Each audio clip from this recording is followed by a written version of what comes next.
Hello, Sherlock listeners. I'm Michael Stevens. And I'm Professor Hannah Fry. Well, thank you, John and Sherlock, for letting us take over the channel. We are here to tell you about our new show for Goalhanger, The Rest is Science. Every week, we take a fresh look at the familiar. We're going to be exploring the forces, the theories, and the phenomena that shape how we live in, think about, and see the world. We're going to pull apart what we take for granted to reveal the unexpected patterns and hidden logic just beneath the surface. Because that's what moves science forward. Not the polishing of answers, but the sharpening of questions. It's curiosity that sparks those, hey, wait, how does that actually work? Kind of a moment that changes the way we see the world. So, okay, here is a little glimpse of what is to come from our podcast. And if it sparks something unexplainable for you, then you can join us every Tuesday and Thursday for new episodes of The Rest is Science, and we'll figure it out together. How would you describe gravity to an alien from another universe that had never experienced gravity? The simplest way to think of it is that in our universe, objects are attracted to each other. And if you, without any interfering from outside, if you just have two objects near each other, they will come together. That's it. I mean, that's it, really. And at this point, the alien goes, what? That is so odd. Right. And what do you mean by an object? Anything with mass. Anything with mass. Because I think that we sort of imagine gravity as though it's like the Earth is pulling us down. But the thing is that we're also pulling the Earth up, right? And if you get much smaller objects than planets and you put them in space, they're pulling each other and will come together. That's right. Yeah, I once calculated that two baseballs placed in intergalactic space, a meter apart, would very slowly collapse in towards each other until they touched. It would take 3 days for that to happen, but it would be because of their gravitational attraction to each other. We are gravitationally attracted to each other right now.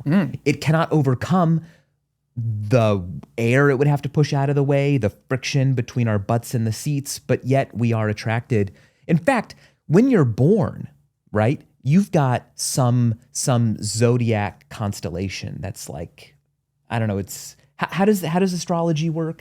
something Pisces. Right. Okay. So you're a Pisces if you're born in a particular time of the year, but yet the gravitational influence of Pisces on you is less than the gravitational influence of the doctor who delivered you on you.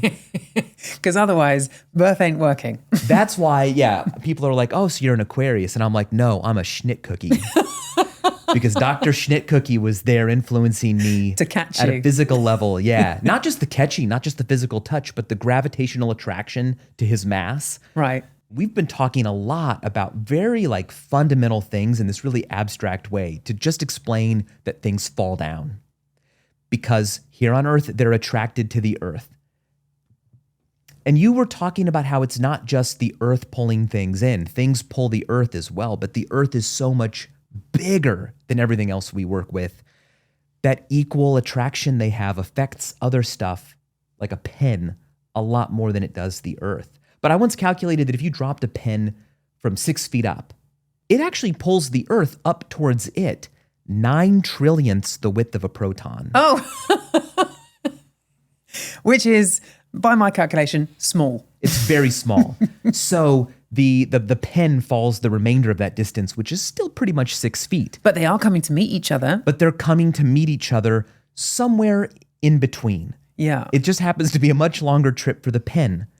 And there you've got both of those senses of mass happening together, the gravitational attraction, but then also that force moves each object with very different accelerations. I mean, that pen, though, is particularly light. If you take an object that is heavier, denser, I mean, heavier, actually, there's sort of an implication of gravity in that statement itself, right? But if you take something that has more matter, the amount that the Earth would move would change too. That's right. That's right. And so when people say a feather in a hammer dropped in a vacuum, so there's no air to move out of the way, they will fall at the same rate. They'll hit the ground at the same time. I tell you what, why don't we just clear up the question of what is gravity according to what different people thought at different times. Yeah. Because everything you're describing so far is essentially like a Newtonian view of gravity. So Newton has this idea that actually gravity is all about objects accelerating towards each other, right? You know, force is mass times acceleration was one of his laws, and he was saying that we are accelerating towards the Earth, which is the reason why when you chuck an apple or any object, your baseball if you like, when you chuck it, it accelerates towards the Earth and follows this curved path. And everyone for, many hundreds of years was like, that guy Newton, he's got it made. He's done it for us. That's perfect. But there were still some lingering questions, some little things that didn't quite make sense. So, for instance, how is this force sort of acting? Like, let's say you took the sun and you had like a magic wand that made the sun disappear instantaneously.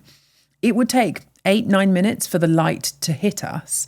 But according to Newton's version of gravity, we would immediately stop accelerating towards the sun, which means that the Earth should immediately spin off into the blackness of space. But that sort of doesn't really make any sense, right? Because isn't it that nothing can travel faster than the speed of light? So how can it be that we would feel the loss of the gravitational pull of the sun before the light switched out? Right. Yeah. And so we know for a fact today that gravity travels how fast? Speed of light. Speed of light, no faster. Well, because it's the universal speed limit. Yeah, certainly it's not instantaneous. Absolutely, which means that if the sun suddenly vanished, we wouldn't know about it at all. But was that a problem for Newton? Newton, no. But as the time went on, people were like, there's something a bit fishy going on. There's something a bit weird. I'm not sure I like this.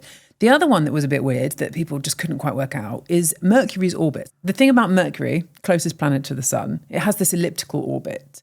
But that elliptical orbit is itself spinning around. It's affected by the other planets. So it doesn't trace out the same ellipse every single time it orbits the sun. That ellipse is moving around and around. It's called the perihelion of Mercury's orbit, which sort of makes sense, right? Helion meaning sun. And everyone was cool with that. Everyone was absolutely fine with that, that they knew that, the orbit was going to change because of where different planets were.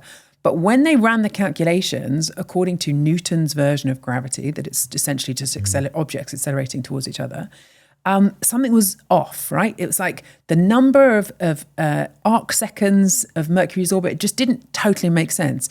And for a long time, the telescopes weren't that accurate. People were like, maybe we've just made a miscalculation. It's sort of a bit, I don't know. And this was for a long time. Hundreds of years.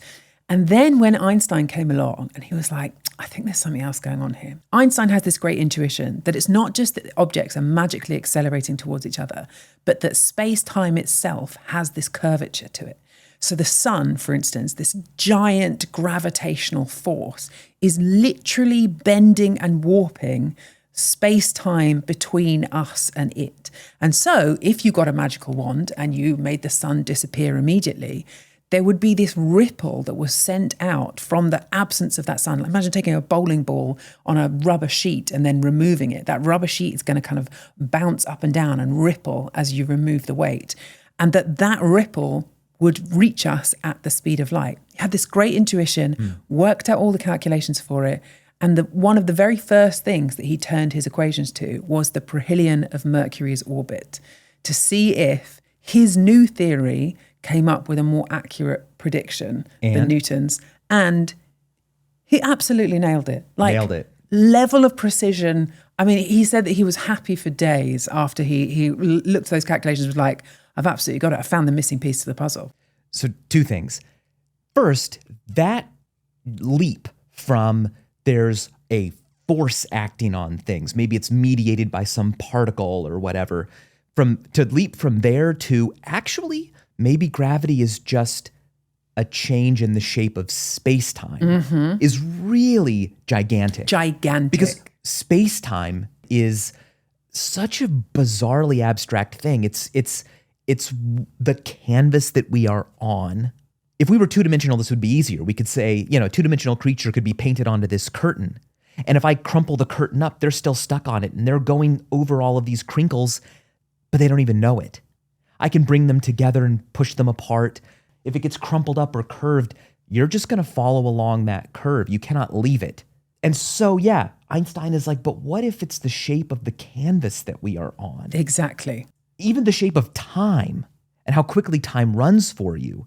If we allow that to change, then Mercury's orbit makes sense. Exactly right. It's the crumpling of the curtain. That's a really nice way to do it. Yeah, I think you need analogies because we're just talking about things that are so outside of our normal day-to-day activities. Totally. We understand forces.